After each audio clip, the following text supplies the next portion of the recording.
Hello, guys and gals, me Mudahar, and I kind of want to talk a little bit about the most dangerous AI that went live. Now, a day ago, 2 days ago, I actually made this video, and this topic is very massive. It's still on my mind, and frankly, it's kind of a bigger deal than I actually expected. Now, I want you to kind of look at this video as sort of like a precursor to a much more larger video I have, because I've been noticing lately in the tech YouTuber sphere, there's a lot of people that are pushing a lot of these AI companies into running software, whether it be through sponsorships or I guess genuine interest. Like, hey, you can connect Claude, you can connect a lot of these companies to your computer and just let it look through your systems. We're entering a world where I think people are totally okay with letting a big tech company out of California pilfer through their computer, all because I guess it can do one task slightly better automated. Now, a few days ago, obviously, as you remember, Claude Mythos started to show its public-facing, understanding to the world, right? Basically, it's the next big model that companies like Anthropic are promoting, and of course, the big deal is you can't use it. In fact, nobody can use it. I can't use it. You can't use it. Only a few companies are allowed to even have access to it. Now, whether it's because this model is so expensive that giving it out to people is going to bankrupt the company, or let's be completely real with you, a lot of it is just building enough hype so that you can actually, you can actually prep well for an IPO that's coming real soon, for people to invest money into you. Now, again, the reality of it is something like Mythos was really, really huge because according to the guys over at Claude, there was some crazy exploits that it found. So again, to kind of go back to it really quickly, obviously it found bugs in things like OpenBSD, FFmpeg, and of course found and chained several vulnerabilities in something like Linux, which of course is powering a lot of servers around the world. Now, because it was apparently able to do some of these crazy exploits, people thought, whoa, having digital Skynet, basically a digital nuclear weapon sitting inside your offices, I kind of thought was, A, these guys hyping up their models, but a lot of it kind of got interpreted, I would say, as a bit of a threat to the government. So, believe it or not, actual, government leaders in the US are actually sitting around talking to people in the banking world about the risks that this AI causes. Ladies and gentlemen, a dangerous AI has went live, and it can hack your bank. In fact, so much so that even in Canada, for instance, yes, even bankers in Canada have started to sit down and talk to each other like, hold on, boys, our big old banks, they can be cracked. How? Well, just ask the American AI companies. One of them apparently produces some of the most craziest shit out there. Now, when I talked about this sort of a few days ago, one of the things that I had to say was, this is something that one company has sort of created. But again, it's not as if other companies in the US aren't also producing something that could be on the same scale as something like Mythos, right? Now, something like Anthropic's Mythos is designed to be a coding tool, right? And to give you an idea, when you go to an artificial intelligence, this is a local AI. Again, this is running at my local host at port 5001. So here's what the AI looks like, fully loaded up. It's provisioned, it's ready to actually be prompted. And if I go to the artificial intelligence and say, hey, write me a piece of malware that can be used to gain root access in a Linux desktop. And again, if I just hit enter over here, you can see that the AI model, which I downloaded an uncensored one, is actually starting to reason. It's starting to figure out what it wants to do. Now, the reason I showed you this prompt is this local AI is never going to build something that's, in my opinion, ever going to crack anything reasonable on a Linux system. Maybe a Linux system that hasn't been updated from like 2009. But yeah, the reason I'm showing it to you is obviously this is a local system. Something like Mythos is so fucking expensive for obvious reasons because it's such a huge model, obviously, according to Anthropic, that giving it out to anybody is, again, according to them, dangerous, but it's also just fucking really goddamn expensive. So even as we're talking, it's generating all these tokens, and, it's going to give us an answer real quick. But again, to show you, again, other things that I've done, a lot of people use these LLMs as coding agents. So for instance, you can ask the LLM, write a simple calculator, make it an HTTP file, give it a nice interface. And here it actually does generate something in less than a minute, which is faster than I think most people could code a simple calculator running in a web browser. What does it look like? Here you go. So this is a simple web browser. If we do 2 plus 2 plus 2, we should get 6, ladies and gentlemen. So very simple calculator, but again, you can understand that coding is probably one of the things that has been destroyed already. And you know, to be fucking real with you, all right, I've seen a lot of people talk about generative videos, generative like music, generative like photos and everything. And there's a huge moral thing for that, but nobody ever really talks about, hey man, what about the people that code? Well, it seems like if you're a junior guy coding, you'll always be beaten, at least for now, by this local artificial intelligence. Really not even the local, something that you can get for 20 bucks a month on, you know, companies like Anthropic or ChatGPT or whatever. It's kind of fucked in that regard. You know what, actually, we'll just give it the actual try over here. We'll copy this, we'll copy this malware over here really quickly. Not saying, by the way, you should ever actually do this on a system. Let's just give it actual, let's make it executable. So root hijack.sh. Oh wait, hold on, we gotta, I guess, give it sudo permissions, and then of course, let's give it a launch. So here it is, it's initializing malware, not running as root. Okay. I am now in full control over the system. You are now elevated. We are not, in fact, elevated, ladies and gentlemen. I'll show you what actual elevation kind of looks like. So this is what it would look like if I was actually elevated. I actually fired up the super user command to get into the root. So no, the actual malware didn't succeed. And of course, I expected it not to. But again, you can imagine something like Mythos, which has the ability to take an entire context, the entire code base of something like the Linux kernel or the most important parts of it, feed it into its massive context window and be able to use that to deliberate what bugs exist and how do we actually exploit those bugs. It's not finding the bugs that's the biggest deal in the world, like I said in the last video. It's then writing the exploitation to take advantage of those bugs.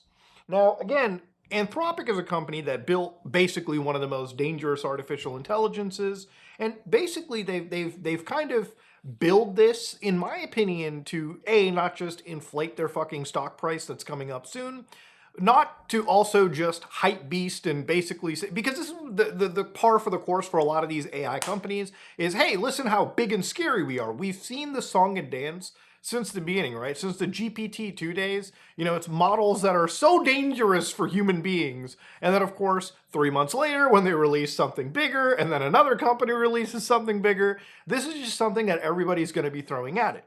But I think it's important to look at this and not just immediately throw it out as blind hype.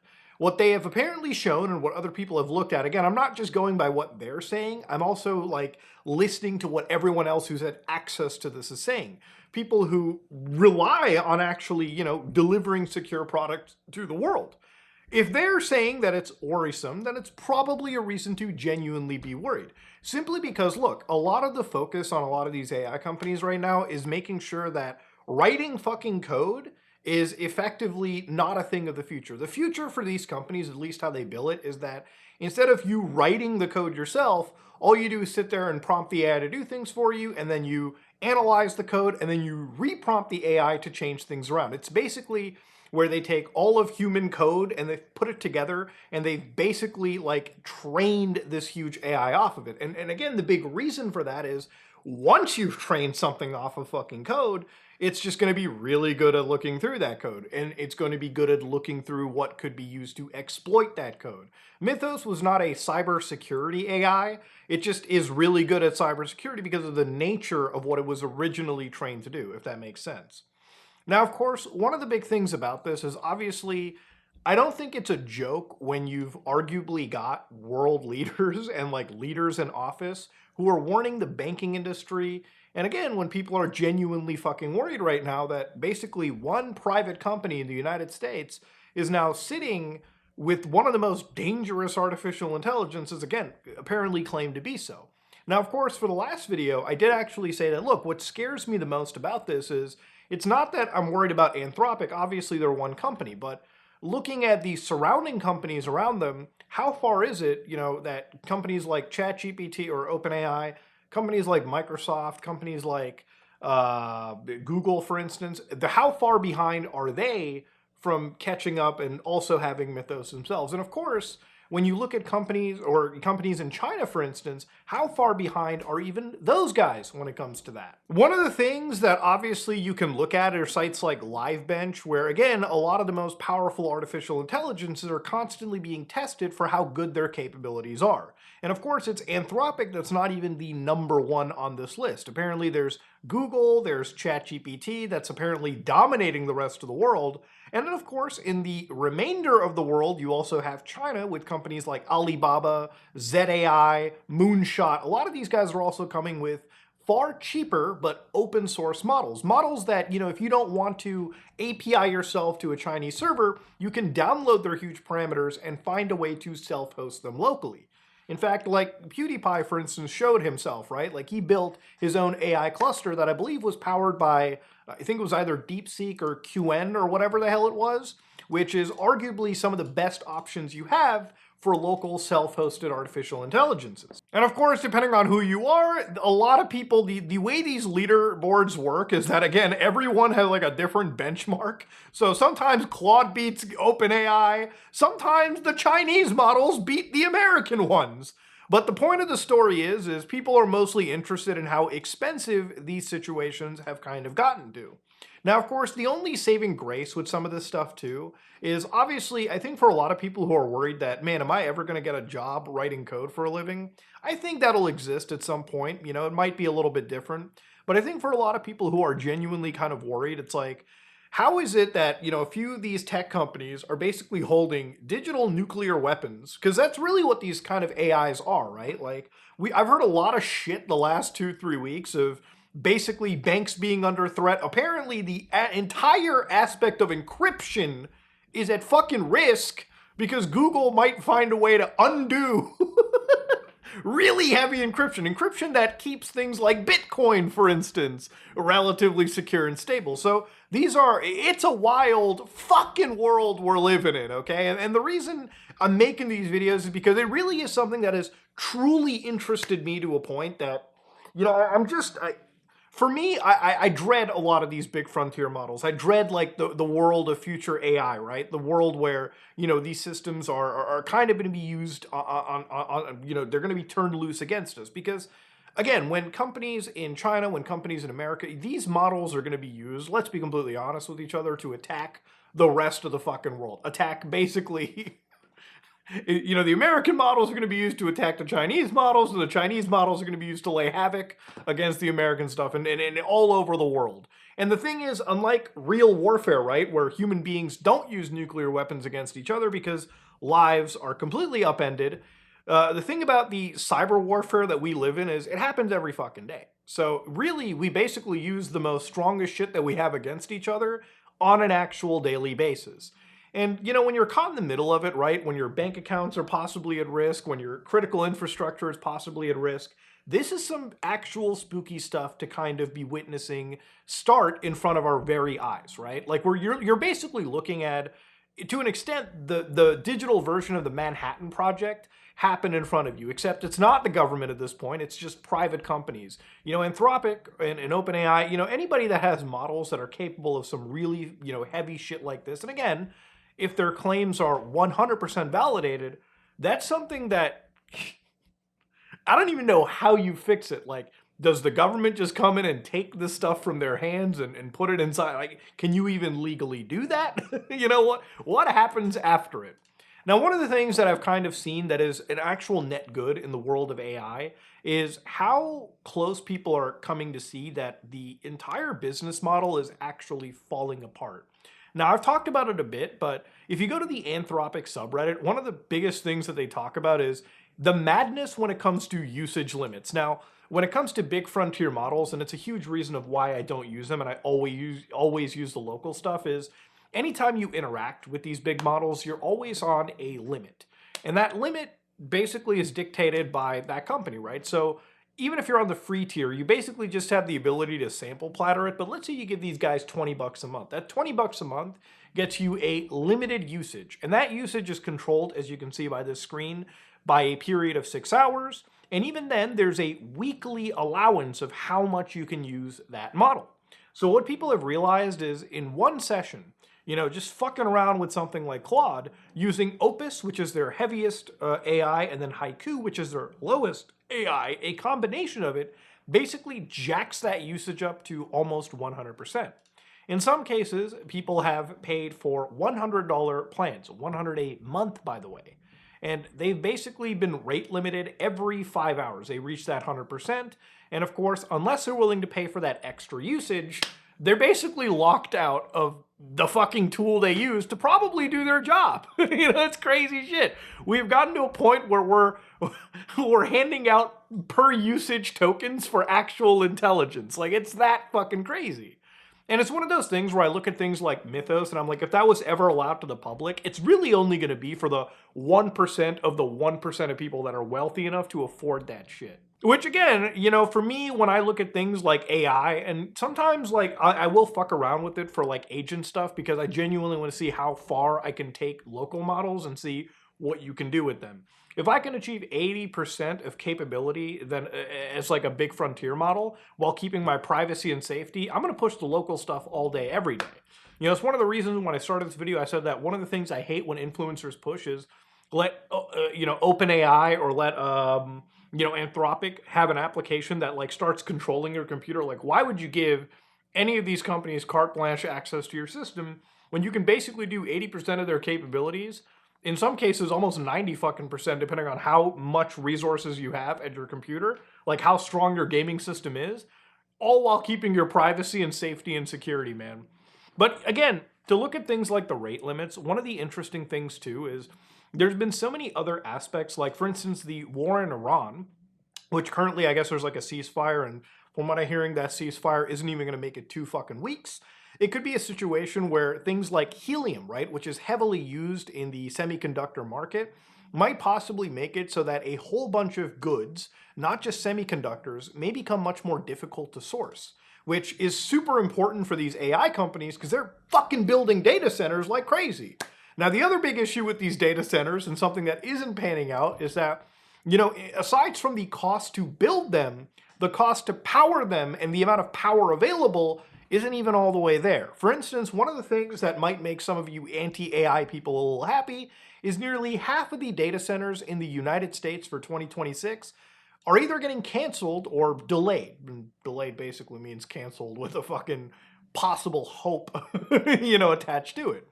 But the reason for that happening is not that the chips are becoming dangerous to get, but in some cases you can see that when it comes to the amount of gigawatts they need, they only have a certain amount, and not all of that can be given to the data centers. So for the people that live in areas where, again, your data center is opening up, like I live not like in the city, I live not even really rurally, but I know that in my community, if a big data center was to come by, I think people would fucking hate it. Simply because people like going out and enjoying their nature, enjoying the world, and not living next to a fucking several football field campus size like data center that really doesn't provide that many jobs for people in the end of the world. It takes, in my opinion, more than it actually gives. And I feel for a lot of people that they're kind of waking up to, hey, I don't want my community to have like bills go through the fucking roof because this data center opened and now we have to pay the infrastructure cost of their power consumption. And also, it's really not giving us much in return at the end of the day. We're actually losing more as a community. More and more communities are waking up to this shit. More and more, costs are being slowly unveiled. And the less and less these companies are actually able to subsidize their plans. So the average person who's a total AI bro will sit there and say, oh shit, wait, it's actually more expensive than I realized. Because look, for the billions of dollars that we've poured into this shit, the return on investment has not been as fruitful, in my opinion, and in the many opinions of many others, to be actually worth the cost. So, is it something where I think the technology is going to fail? Abso-fucking-lutely not. But, for the world's most dangerous AI going live, I think it's more of a case that, yes, like I said in the last video, a lot of it is hype intermixed with a genuine fear that people have, like big companies have, that, hey, now that this nuclear weapon exists that can basically hack any big company on a whim, what are we going to fucking deal with it? Maybe it's a simple matter of waiting it out for the flames to finally be snuffed out. Because at some point, that bubble, and I've talked about it, is going to have to deflate a bit. And while the technology is there, I think the only way to kind of accelerate it is like maybe have more people learn the capabilities of local artificial intelligences. So whatever money is going to these people realize that, hey, instead of giving 20 bucks a month to Claude, maybe I can use a shittier, slightly shittier. Again, I don't want to oversell the capability of local models, but use a shittier system, but retain 100% of my privacy, 100% of my security, and probably contribute less to an industry that is, I want to say, definitely more parasitic than symbiotic in a lot of ways. But yeah, man, wild shit we live in, ladies and gentlemen. I wanted to yap more about it because it is a big deal. It actually is a huge deal to see this kind of come out. Basically, to not undersell it, Skynet has gone live, okay? One of the most dangerous artificial intelligences for digital warfare, and even in some cases real warfare where real people are being targeted with the assistance of some of these models so that bombs can drop on them. This is a fucking scary situation that we're kind of like in. You know, years ago when AI models came out, like the LLMs came out and people were talking to them and it was like, wow, it's like talking to a real human being. Honestly, I wouldn't even have thought that that technology would just immediately evolve into something that is becoming so parasitic in our day-to-day life, but also something that is so integrated in some ways even into the military where it's now, you know, the whole thing about Skynet back in Terminator 2, I mean, you know, it went from, hey, goofy sci-fi to, unfortunately, very boring, very mundane, but a scary reality. Ladies and gentlemen, if you like what you saw, please like, comment, and subscribe. Just like if you dislike it, I am out.